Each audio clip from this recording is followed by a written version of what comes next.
श्रीमद् भगवद गीता के उपदेश आज भी आपके जीवन में कैसे काम आते हैं। दोस्तों, क्या आपने कभी सोचा है कि 5000 साल पहले कुरुक्षेत्र के युद्ध में भगवान श्री कृष्ण द्वारा दिए गए उपदेश आज की भागदौड़ भरी जिंदगी में भी उतने ही प्रासंगिक क्यों हैं? जरा सोचिए, आज हमारी जिंदगी कितनी तेज हो चुकी है। सुबह उठते ही मोबाइल नोटिफिकेशन, ऑफिस की डेडलाइन, पैसों की चिंता और रिश्तों की उलझने, हर जगह तनाव ही तनाव है। लेकिन क्या आप जानते हैं, इन सबका समाधान हजारों साल पहले ही मिल चुका है। जब कुरुक्षेत्र के मैदान में अर्जुन निराश होकर अपने कर्तव्य से पीछे हटना चाहते थे, तब भगवान श्री कृष्ण ने जो उपदेश दिए, वही उपदेश आज भी हमारी रोजमर्रा की जिंदगी में कैसे काम आते हैं। आज हम समझेंगे कि गीता का हर एक श्लोक हमें जीवन जीने की एक नई दिशा कैसे देता है। प्रथम उपदेश। भगवान कृष्ण ने अर्जुन से कहा था, कर्म करो, फल की चिंता मत करो। कुरुक्षेत्र के युद्ध में जब अर्जुन ने अपने ही रिश्तेदारों, गुरुओं और भाइयों को सामने देखा तो उनका मन विचलित हो गया। उन्होंने श्री कृष्ण से कहा, मैं यह युद्ध नहीं लड़ सकता। अपने ही परिजनों को मारकर मैं सुखी कैसे रह सकता हूँ। तभी भगवान श्री कृष्ण ने अर्जुन को जीवन का सबसे बड़ा सत्य समझाया, कर्मण्येवाधिकारस्ते मा फलेषु कदाचन। यानी तुम्हारा अधिकार सिर्फ कर्म करने में है, फल पर नहीं। आज की जिंदगी में यह उपदेश बेहद जरूरी है, क्योंकि हम में से ज्यादातर लोग मेहनत करने से ज्यादा उसके नतीजों की चिंता करते हैं। पढ़ाई करते समय मन में रहता है, अच्छे नंबर आएंगे या नहीं। जॉब करते समय डर रहता है, प्रमोशन मिलेगा या नहीं। बिजनेस में सोचना पड़ता है, मुनाफा होगा या घाटा। लेकिन गीता हमें सिखाती है कि अगर हम सिर्फ फल की चिंता करेंगे तो तनाव और असफलता ही हाथ लगेगी। जबकि अगर हम पूरी लगन और ईमानदारी से अपना कर्तव्य निभाएंगे तो परिणाम अपने आप अच्छा होगा। आज के समय में यह उपदेश हमें सिखाता है कि चाहे नौकरी हो, पढ़ाई हो या बिजनेस, हमें अपना काम पूरी निष्ठा से करना चाहिए। फल की चिंता करने से तनाव बढ़ता है, लेकिन जब हम काम पर ध्यान देते हैं तो सफलता अपने आप हमारे कदम चूमती है। दूसरा उपदेश। भगवान कृष्ण ने अर्जुन से कहा था, अति सर्वत्र वर्जय। यानी हर चीज में संतुलन जरूरी है। आज की लाइफ में भी अगर हम काम और परिवार, पैसा और संतोष, आधुनिकता और परंपरा के बीच संतुलन बनाएं तो जीवन खुशहाल हो जाता है। दोस्तों, अगर आप गौर करें तो हमारी जिंदगी का सबसे बड़ा संघर्ष यही है। कभी काम ज्यादा हो जाता है तो परिवार को समय नहीं दे पाते।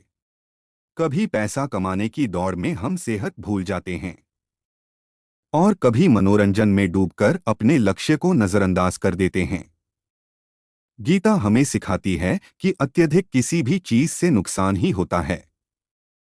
बहुत ज्यादा काम करेंगे तो शरीर और मन थक जाएगा। बहुत ज्यादा आराम करेंगे तो जीवन आलस्य से भर जाएगा। बहुत ज्यादा लगाव करेंगे तो दुख मिलेगा और बहुत ज्यादा नफरत करेंगे तो शांति खो देंगे। इसलिए श्री कृष्ण का संदेश है, अति सर्वत्र वर्जय। यानी हर चीज में संतुलन जरूरी है। आज के समय में इसका मतलब है, ऑफिस का काम भी कीजिए लेकिन परिवार को भी समय दीजिए। पैसा कमाइए लेकिन सेहत और रिश्तों की कीमत पर नहीं। आधुनिक जीवन अपनाइए लेकिन अपनी परंपरा और संस्कारों को मत भूलिए। तीसरा उपदेश। भगवान कृष्ण ने अर्जुन से कहा था, मन ही मनुष्य का मित्र है और मन ही उसका शत्रु। आज के समय में जब स्ट्रेस, गुस्सा और चिंता हर जगह है, तब गीता हमें सिखाती है कि ध्यान, प्रार्थना और सकारात्मक सोच के जरिए हम अपने मन पर नियंत्रण पा सकते हैं। जरा सोचिए, आज हमारी अधिकांश परेशानियां कहां से आती हैं?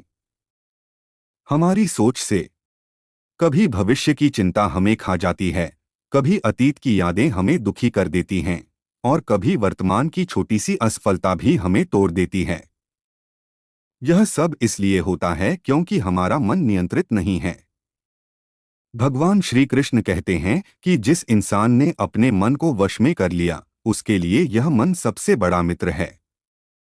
लेकिन जिसने मन को काबू में नहीं रखा, उसके लिए यही मन सबसे बड़ा दुश्मन बन जाता है। उदाहरण के लिए, अगर मन कहे तुम हार जाओगे, तो इंसान सच में हार मान लेता है। अगर मन कहे तुम कर सकते हो, तो इंसान पहाड़ भी हिला देता है। आज का दौर स्ट्रेस, डिप्रेशन और एंग्जाइटी से भरा हुआ है।